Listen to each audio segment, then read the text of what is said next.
Global Typhoon, Chairman TV. Weather update. Helping homeless people. Please subscribe.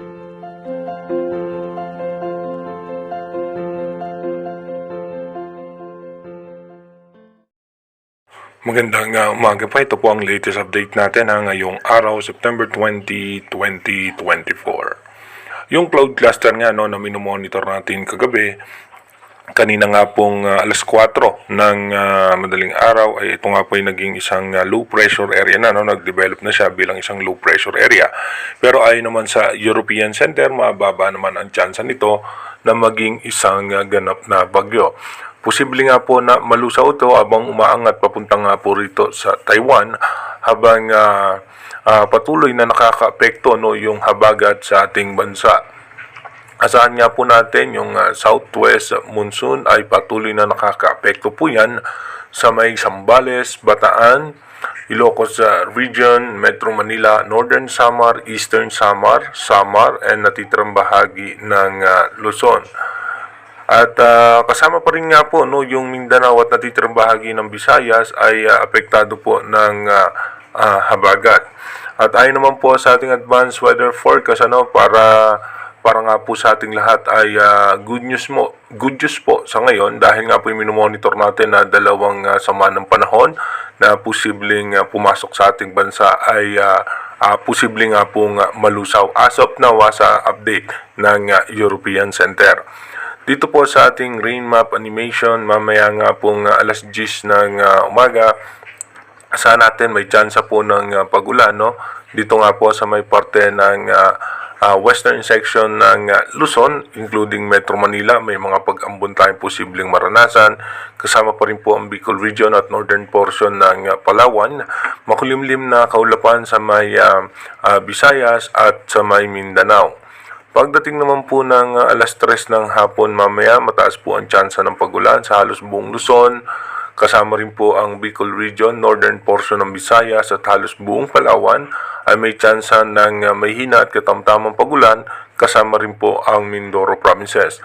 Dito naman po sa may parte ng Mindanao, sa may Davao at Cagayan de Oro po, mataas ang tsansa ng posibilidad na biglaang pagbuhos ng pag-ulan. Pagdating naman po ng alas 6 ng gabi mamaya, mataas pa rin po ang tsansa ng pag-ulan sa halos buong Luzon, Southern Luzon, Visayas, kasama pa rin po ang Palawan. Pagdating naman po ng alas 10 ng gabi mamaya, ganun pa rin po, mataas pa rin po yung posibilidad ng pag-ulan sa parte ng Metro Manila, halos buong Luzon, kasama pa rin po ang Southern Luzon. Ito naman po ay dahil na sa extension ng kaulapan nung low pressure area na ating minomonitor sa ngayon. Dumako na nga po tayo sa ating advanced weather forecast. Dito po sa ating advanced weather forecast, bukas nga po, September 21, mataas pa rin po ang posibilidad ng pag-ulan sa hapon at sa gabi. Pagdating naman po ng September 22, mawawala na yung low pressure area at dahan-dahan na nga po magiging maganda ang lagay ng panahon. Pagdating naman po ng September 23, magkakaroon ng sama ng panahon o low pressure area sa parte naman po ng China. Kung mapapansin nga natin, hinahatak po niyan yung habagat at habang may posibilidad na bumugso rito yung sterlis o magkakaroon nga po tayo ng ITCZ o yung Intertropical Convergence Zone. Pagdating naman po ng September 24, mananatiling mais at magandang lagay ng panahon. Nasahan natin yung localized thunderstorm. Pagdating naman po ng September 25 and 26, dito po magkakaroon muli ng sama ng panahon sa labas ng ating bansa pero mababa naman ang tsansa niyan na makaapekto sa ating bansa.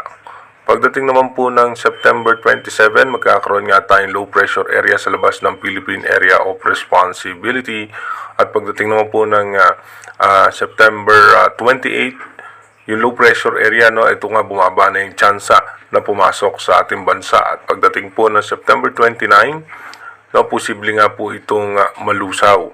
Again, inuulit nga po natin, yung ating advanced weather forecast is possible scenario pa lamang po yan o advanced prediction ng European Center. Malaki pa rin po ang tsansa na magbago po lahat yan. Kaya manatili tayong tumutok sa ating advanced weather forecast para malaman natin yung mga posibleng sama ng panahon na makakaapekto sa ating bansa.